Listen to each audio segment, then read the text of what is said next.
Бай мен кедей адамның 20 ойлау қабілеті, ойлау қасиеті. Ақша адамды құртады деп ойлау, сенде ақшаны көбейтпейді мүлде. Сондықтан да бәрін өзіміз үйреніп алуым керек дейтін кәсіпкерлер болады. Қиналмау керек. Егер оның басында бәрі дұрыс болатын болса, көп ақша тапқан сайын жауапкершілігің өседі. Сонан стресске түсесің, денсаулығың құртасың. Сәлем, ребята. Сендермен бірге өндіріс саят. Бүгін біз бай мен кедей мышлениясы тақырыбын қозғайтын боламыз. Алдында тура осындай видеоны көптеген адамдар көріп, көптеген кері байланыс болды да.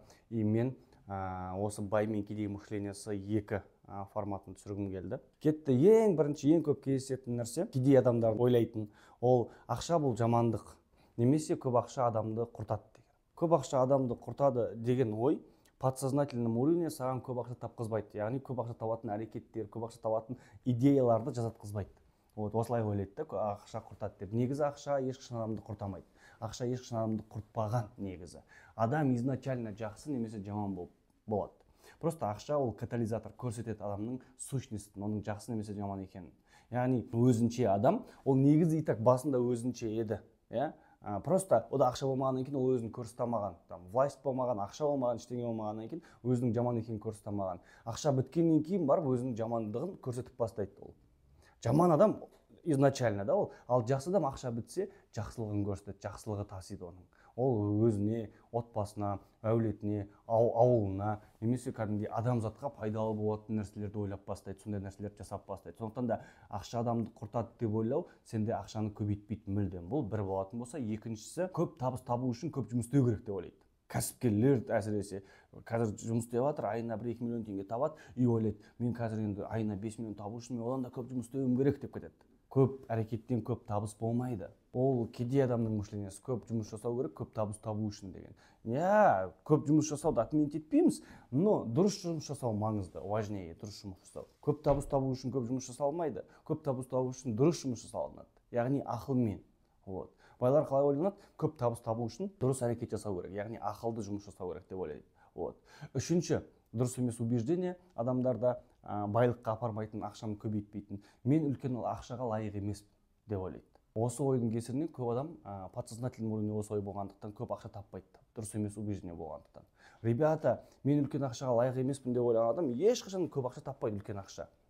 Әрбір адам лайық жақсы өмірге, жақсы табысқа, көп ақшаға, шетелге, әрбір адам мен лайықтымын осындай көп ақша табуға деп ойлану керек. Сол кезде саған көп ақша келеді. И әрбір сен көретін кәсіпкер, бизнесмен, блогерлерді басқа уровендегі адамдар, басқаша адамдар, олар мықты адамдар, содан кейін осылай рисковать етіп осындай өмір сүріп жатыр деп ойламау керек. Олар сондай бір рисковать еткеннен кейін осындай өмір сүріп жатыр. Яғни олар крутой болғасын рисковать етіп отқан жоқ, рисковать еткеннен кейін крутой болып жүр. Сен де рисковать ете алсаң, сен де крутой болатын ең. Сондықтан да адамдарды бөліп жарып, мыналар мықтырақ деп ойланбаймыз. Мен де лайықпын, мен де тура сондай адаммын деп ойлану керек. Төртінші, бұл бизнес әрқашан тәуекел мен тұрақсыздық деп ойлайды. Из-за этого бизнес жасамайды, немесе жасаған бизнестің өзінде көп ақша таппайды. Өйткені бұл дұрыс емес убеждение, табысқа алып келмейтін. Бизнес ол тұрақтылық деп айта алмаймыз, но бизнеста егер мықты команда болатын болса, сенде бизнесіңді дұрыс строить етсең, дұрыс жүйе құратын болсаң, біз соны үйретеміз бизнесмендерге бізде. Онда сен тұрақты табыс таба аласың. Мысалы, мен уже Арманс академиясының существовать етіп жатқанына осы өмірде 6 жылдан асты. Әліге дейін тұрақты түрде ай сайын маған табыс әкеледі. Действующий менің бизнесім, который ай сайын доход әкеліп отқан. Ол жерде менде система, менде ол жерде команда, 28 адам жұмыс істейді. И мен Алматыда жүрсем де ол бизнесім жүріп тұр. И менде командаларым жан-жаққа жарыстарға, шетелдерге шығып жатыр. Анөртте жаңа жылдар болып жатыр, компанияның корпоративі болып жатыр. Мен сізде. При этом доход әкеліп тұр. Яғни оны просто білім керек болады, ондай жасап шығуға. Бизнес ол тек тұрақсыздықпен, ол сондай нәрсе деу қате болады. Ол убеждение сені бизнес жасауға немесе бизнесіңді дамытуға кері әсерін тигізеді. Бесінші, клиенттер көбірек төлеуге дайын емес, адам ең арзанына ұмтылады деп ойлайтындар. Осы ойдың кесірінен бағасын қымбат қыламайды, бағасын көтере алмайды, сата алмайды. Өйткені адамдардың бәрі арзанға ұмтылады, арзан ғана алады, көп ақша төлеуге дайын емес деген убеждениенің кесірінен арзандата береді бүкіл продуктісін, өнімін, затын. Из-за этого ол арзандатқан сайын ақша да таппайды. Өзінің бизнесінде де тағы басқасында да. Сондықтан да, ребята, ол дұрыс емес убеждение. Ал алтыншы, ол барлық нәрсені өзім істеуім керек деп ойлайтын кәсіпкерлер. Бәрін өзім істеуім керек, чтобы оның качествосы кетпес үшін. Сапасы жақсы болу үшін мен өзім тігуім керек. Сапасы жақсы болу үшін өзім сатуым керек, өзім ананы істеуім керек. Бәрін өзім. барбер шоу болса шашын өзім алмасам болмайды, ертең клиенттер недовольны болып қалып келмей қалады деген ой. А ондай ой сені сотрудниктер алуға, мастерлер қоюға, продавецтер қоюға кері әсерін тигізеді да, из-за этого сен бәрін өзің істеп жүре бересің да, сол үшін сен табысың көтерілмей тұра береді, кәсіпкер болатын болсаңыз. Сондықтан да бәрін өзіміз үйреніп алуым керек дейтін кәсіпкерлер болады. Инстаграмды өзі үйреніп атады, SMM, таргетін өзі жіберіп атады, онда сабағына, курсына барып алады, бәрін өзіне кете береді. Ребят, это не выход, ол сені көп ақшаға алып бармайды. Ал жетінші убеждение, бай мен кедей адамның айырмашылығы, көп ақша бұл үлкен стресс пен жауапкершілік деген. Көп ақша тапқан сайын жауапкершілігің өседі, сонымен стресске түсесің, денсаулығың құртасың деген ойлар адамды көп ақша табудан алыстатады.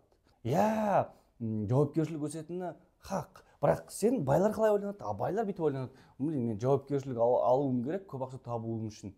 Адам жауапкершілікпен өседі, жаспен емес. Мен адамдарға, қасымдағы адамдарға, окружениеме, мен отбасыма, мен әулетіме, мен ауылыма жауапкершілік алуым керек. Ауылымның бір-екі бітпей жатқан мешіттерін бітіріп, жолдарын аяқтауым керек. Мен отбасымды мынандай өмірмен қамтамасыз етуім керек деп жауапкершілік алады. Жауапкершілік өскен сайын табыс та өседі. Ол жаман емес, ол жақсы. Ал байлар керісінше ойлап алады, ой, көп ақша деген ол жауапкершілік, ол стресс деп. Из-за этого подсознательный уровне осындай ой болғаннан кейін ол көп ақшаға барамайды. Миы көп ақшаға баратын әрекеттерді жасатқызбайды. Өйткені ол стресс пен жауапкершілік деген установка тұр да, боль, сондай бір не тұр да, фильтр тұр, сондай бір авария бар да. Бұл жетінші. Ал енді сегізіншісі, менде масштабқа шығуға білім мен тәжірибе жеткіліксіз деген ой. Көп кәсіпкерлерді бизнесін масштабтауға кедергісін тигізеді. Өйткені всегда недостойнымын, пока әлі мен дайын емеспін, әлі білімім жетіспейді, әлі тәжірибем жетіспейді, әлі опытым жетіспейді деген ойдың кесірінен көп айына 1 миллион, 5 миллион, 3 миллион тауып жүрген кәсіпкерлер бизнесін масштабтамай жатыр. Бізге қаншама студенттер келеді сондай ше, айына 3 миллион, 5 миллион табатын қазір 50 миллион, 80 миллионға шығып кетіп жатқандар бар ғой. 3 миллионмен кеп қазір стоматологиясымен 80 миллион тауып жатқан студентім бар менің ше. Немесе кеше 17 миллионмен келді, жігіттер дұрыс жұмыс істеді, айтқанын бәрін бірге бір істеді, 55 миллионға шықты, 17 миллионнан. Мысалы да, ол неге? Потому что просто біз берген нәрсені жасады. И өздерін лайықпын деп санады. Бағанадай маған әлі жеткіліксіз, оқу керек деп адамдар әбден сөйтіп кеткен да, что того наркоман құсап оқи береді. Этого не надо делать. Сенің қазіргі біліміңнің өзі сенің қазіргі табысыңнан 10 есеге өсіруі мүмкін. Сондықтан да бұл кедейлікке апаратын ой, байлыққа алып бармайды. Ал 9-шысы ол қазіргі уақытта нарық дағдарыста, кризисте бәрі. Табыс табу мүмкін емес қазір. Өлді қазір, бизнестер өліп жатыр. Ешкім жетісіп жатқан жоқ деп ойлайтындар. Осындай бір кәсіпкерлер болуы мүмкін, немесе адамдар қазір қақтың бизнесі, қазір бәрі кризис, ақша жоқ ешкімде деп ойлайтын болсаң, сен әрекет етпейсің да, из-за этого ақшаң аз болып тұрады, табыс таппайсың. Қарасай да, мысалы, сен кризис деген сөздің өзі ол мүмкіндік деген сөз негізі. Мүмкіндік, яғни кризис кезінде ғана миллионерлер шығады екен, новый поколение миллионеров, постоянно. Байқасаңдар, даже осы кризистің өзінде онлайнға өткендер, онлайн саудаға өткендер, онлайнға бизнесін өткізгендер жаман қатты көп табыс тауып өзгеріп кетті мысалы нарықта да. Осы жаңа карантиннің кезінде. Сол сияқты қазіргі уақытта дағдарыс қазір табыс табу мүмкін емес деген ой сені құртады. Ол сені алып бармайды көп табысқа, кәсіпкер болсаң әсіресе. Ал 10-шысы көп ақша құрбандықты қажет етеді. Отбасыңмен, денсаулығыңмен құрбандық жасау керексің. Надо жертвовать этим бизнес үшін деп сол үшін көп ақша таппайды. Потому что мен қазір көп ақша табатын болсам, бизнес жасасам, ондай болатын болсам, маған отбасыма уақыт бөлінбейді, денсаулығым нашарлайды, оған да қарамай кетемін деп ойлайды. Ал байлар қалай ойлайды? Мен көп табыс табуым керек, чтобы денсаулығым мықты болу үшін, отбасыммен көп уақыт өткізу үшін и хоббиіммен, сүйіктісімен айналысу үшін деп ойлайды. Керісінше да. Мысалы, менің уақытым көп болғаннан, мысалы, мен бизнес жасағанның арқасында ғой, менің балам қазір, допустим, 2 жастың өзінде уже там развивашкаларға барады, который айына 160 мың теңге төлеймін мен. О, жолынан анау бәрінен бөлек. Мысалы да, менде ондай ресурс болмайтын еді ғой, мен баламды оншалықты дамытатындай. Мысалы, мен балам уже 3 шетелде болды 2 жасына дейін. Яғни мұхит көрді да уже, енді ол есінде болсын, болмасын, в целом. Ол ненің арқасында? Осы бизнестің табыс тауып жатқанның арқасында. Яғни байлар ойлайды, мен көп ақша табуым керек, чтобы мен там Индияға барып чекап істей алу үшін, денсаулығымды қарата алу үшін. Мен көп ақша табуым керек, чтобы мықты тренажерный залдарда, фитнес-клубтарда заниматься ету үшін тренермен. Көрдің ба? Оған ақша керек қой. Кедейлер тұрады да, ақша, сен денсаулығыңды ап қояды, уақытың болмайды, отбасыңа уақыт бөлмейсің деп. Керісінше, мен ақша көп болғанның арқасында мен уақытымды босатып, уақыттарымды сатып алып, яғни менде маған жүргізуші көмектесуі мүмкін, маған няня көмектесуі мүмкін, менде ассистенттермен жұмыстарымды істеуі мүмкін, менің ақшам болғанның арқасында. Ал мен сол уақытты отбасыма бөле аламын. Солай ойлану керек. Кәсіпкерлер, көп ақша табатын кәсіпкерлер солай ойланады. 11-ші бүйтіп ойланады. Бәсекелестерде бәрі жақсы, бәсекелестер мықты, менде ештеңе шықпайды. Бәсекелестер көп. Яғни конкуренция көп, қиын нарықта ақша табу. Мен ештеңе шықпайды деп ойлау. Конкуренция, ал байлар қалай ойлайды? Блин, конкуренция көп, жақсы болды. Значит, бұяқта ақша да көп. Мен бұяқтан көп ақша таба аламын. Просто мен дұрыс нәрсені дұрыс істесем болды. Дұрыс нәрсені дұрыс жасау деген бар. Мысалы, дұрыс нәрсені дұрыс емес жасау деген ол нені аласында, заварканы аласында мұздай суға салу. Дұрыс нәрсе негізі заварка, шай ішкің кеп тұр, бәрі дұрыс. Бірақ сен ол мұздай суға салып тұрсың. Ол дұрыс емес. Мен саған таргет жібер деймін, сен турасында дұрыс емес креатив таргетке жіберетін болсаң, рекламаға жіберетін болсаң, онда ол бағанағы шай сияқты да тура, бағана суға сайған заварка салып, нәтиже болмайды. Яғни дұрыс, мысалы реклама жіберу, маркетингке көңіл болып таргет жіберу ол дұрыс, и оны дұрыс жасау керек еще. Сол кезде сенде конкуренттеріңнен озатын ең. Негізі біз конкуренциядан озамыз бір ғана случайда білім алып қана. Білім алған сайын біз конкуренттерден көп нәрсе біліп тұрамыз да, сол білімнің арқасында көп нәрсені дұрысырақ жасаймыз. Ал дұрысырақ жасағасын біз олардың оза аламыз. Сондықтан да осы моментте өте маңызды. Ал 12-ші, көп кәсіпкерлердің немесе адамдардың бай болмауының себебі, мен сәтсіздіктен қорқамын, мен осуждать еткен қаламаймын адамдардың деп ойлайды. Сәтсіздіктен қорқатындар, олар обычно не істейді? Олар жасамайды, әрекетке де көшпейді. Әрекетке көшпегеннен кейін не болады? Әрекетке көшпегеннен кейін нәтиже де болмайды. Өзің ойлашы, мен қорқамын сәтсіздіктен, неудача болып қала ма, сосын адамдар бәрі сөйлейді маған, туысқандарым, таныстарым, достарым не дейді деп ойлап тұрған сен ештеңе істемейсің ғой. Өйткені қорқасың. Байлар қалай ойланады? Байлар тұрады да, мен мынаны жасауым керек, чтобы тәжірибе мен опыт алу үшін деп ойлайды. Даже если менде получаться етпесе де, мен тәжірибе аламын, опыт аламын деп ойлайды. Из-за этого олар істеп кете береді. Солай олар опыт жинай береді, тәжірибе, ал тәжірибе жиналып, совокупности бәрібір жетістікке алып барады. 13-ші, байлар мен кедейдің айырмашылығы, ол бүйтіп ойлайды кедейлер. Тұрақты табыс ең бастысы деп ойлайды. Тұрақты табысқа, жұмысқа тұрып ал, тұрақты табысқа. Туыстарда, таныстарда, әпшелерде, ағаларда всегда айтып жүреді, тұрақты жұмысқа тұрып алсай деп, тұрақты айлыққа көшіп алсай деп. И ол бізді уже әке-шешемізден, ата-апамыздан келген да, тұрақты жұмысқа тұрып ал деген идея, сондай бір мышление. Осының кесірінен тұрақты табысқа ұмтылғаннан кейін бизнеста енді әртүрлі ғой, кейде тұрақты болады, сен бизнес дұрыс жасай алсаң, тұрақты қылып аласың. Ал бастапқы этапта бизнес белгісіздік. Былай болып тұрады да, и тұрақты табыс деген адам ол ешқашан бизнес жасамайды. Из-за этого ол бай болмайды. Болды. 14-ші, бизнес ол әрдайым қиын күрес деп алады адамдар. Бизнес это ол уже қиын күрес. Ол оңай емес жаңағы. Ол постоянный андай бір сынақ, постоянный выживание деп кетеді бизнесті. Үсті ойлаған кәсіпкер ол всегда күресіп жүреді, қиналып жүреді. Ал байлар ойлайды, бизнес ол хобби, ол уже махаббат, ол уже андай бір игра деп ойнайды.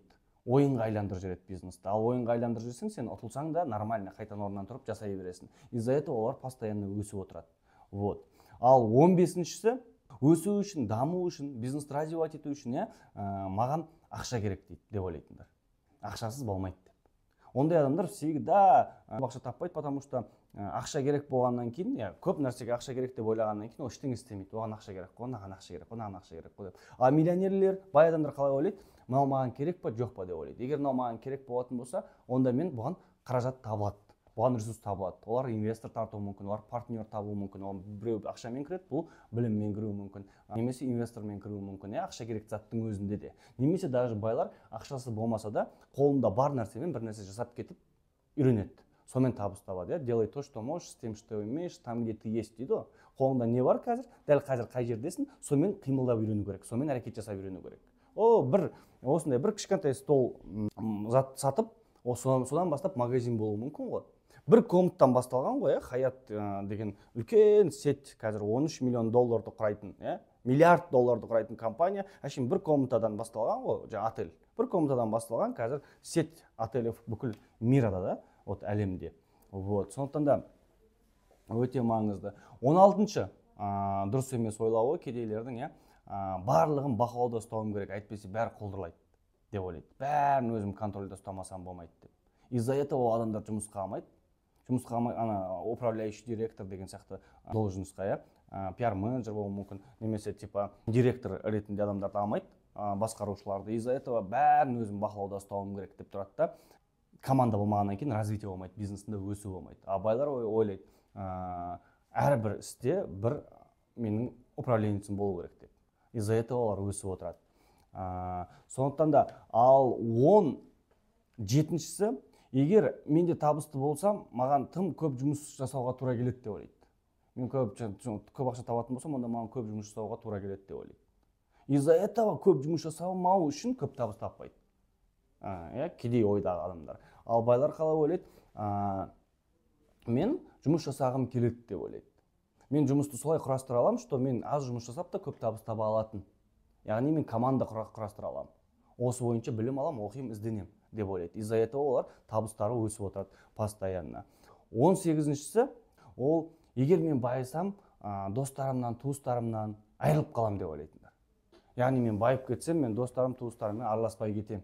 Уақытым болмай қалады, немесе олар менсінбей кетуі мүмкін, олар мені неғылмай қалады деп, из-за этого көп ақша таппай жүре береді. Көп табысқа шықпайды. Осы убеждениесінің кесірінен, бастағы авариясының кесірінен. Ал бүйтіп ойлану керек қой, мен байысам, достарым, туыстарым, ағайындарым бәріне көмектесем, әулетімді көтерем деп ойлайды байлар. Из-за этого олар бай болады. Вот.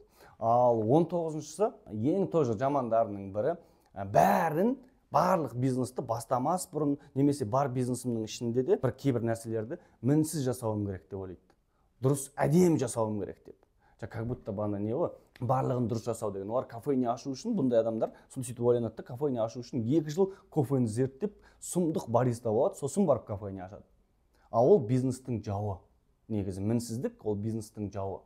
Енді Аллах тағаланың өзі мінсіз жасаңдар демеген ғой еш нәрсені. Құранның өзінде Аллах тағала жасағаныңша жаса деп айтқан. Қолыңнан келгенше жаса деп айтқан. Сондықтан да бизнес бастауда да немесе бар бизнесінде да андай идеальный істеуге ұмтылу керек емес. Перфекционист дейді ондайларды, перфекционисттер ол ұзаққа бармайды, перфекционисттер бастамайды, жасамайды, тұрып қала береді. Идеальный жасау керек емес. Жасай алғанша жасап көре бер. Любой істі. И жайлап жолда дұрыстап кете бересің. Негізі настоящий кәсіпкерлер андай адамдар ғой, негізі қанатқа болады ғой, бір секретінде тарзанка. Сол тарзанкаға шеттерін өзін байламай секіріп кететіндер ғой кәсіпкерлер. Байламайды да секіріп кетеді, жолда байлайды ғой. Яғни бастап кетеді да и жолда түзейді бизнесті. Түзесең түзедің, түземесең қадалдың. Тарзанкаға секіріп кеттің, кәсіпкерсің ғой. И жолда байлау керексің, сен байласаң тірі қаласың, байламасаң құлайсың деген сияқты. И сол сияқты бір нәрсені бастап кету керек. Ойлаған ісіңді. Егер сен бастап кете беретін болсаң, көп жетістікке жететінен. Вот осының кесірінен, бастамаудың кесірінен кедей болады, кедейлер, байлар осы бастап кете алуының арқасында олар байи береді. Сондықтан да өте маңызды. Бұл 19 болатын болса, ал ең соңғы бізде 20-шысы бай мен кедей арасындағы айырмашылықтың. Ол алға қарай жылжу үшін мен тым шаршадым. Мен жаңағыдай тревога, стресс, выгораниядан шаршап қала беремін деп ойлайтындар. Ол үшін мен шаршап қалам, тағы да басқа осының кесірінен олар не істейді? Шаршамас үшін ми жасатпайды сол әрекеттерді байлыққа апаратын. Байлар қалай істейді? Байлар өздерінің хоббилары мен сүйікті ісімен ақша табуға тырысады, чтобы постоянно шаршамас үшін. Кім ешқашан шаршамайды білесіңдер ме? Шаршамайды сүйікті ісімен айналысқан адам. Ол ешқашан шаршамайды. Сондықтан да ол конкуренттердің бәрінен озады. Неге? Өйткені шаршамайды, ол өйткені өзінің сүйіктісімен айналысып жатыр. Егер сен сүйіктісің болмаса да, өзіңе басқа смысл қой. Мен мынаяқтан ақша табам, ол ақшамен әулетімді, отбасыма көмектесемін, былай істеймін деген сияқты. И өзіңе бір декларация, бір подарктар қойып қойсаң да болады. Осы ребята 20 қасиет бай мен кедей арасындағы, мышлениедегі. Осы убеждениелердің кесірінен мен айтып шыққан адамдар байымай жатады, көп ақша таппай жатады. Сондықтан да убеждениелердің бәрін міндетті түрде блокноттарыңызға жазып алсаңыздар болады, немесе тыңдаған кезде просто біздің есімізден шығып кетеді 80-85%. Лучше оны жазу керек. И өміріңде практиковать ететін болсаң, сен де бай боласың. Мен оған сенімдімін. мына видео ұнаса, бүгінгі біздің выпуск ұнайтын болса, онда лайктарыңды аямай, комментарий жаз міндетті түрде. Подписаться етіп каналға, пайдалы болады деген туыстарыңа, достарыңа, әке-шешелеріңе, бауырларыңа, бәріне жіберіңдер осы видеоны. Мен сендерді жақсы көремін. Келесі выпустарда кездескенше міндетті түрде подписаться етіп, келесі выпусты күтеміз.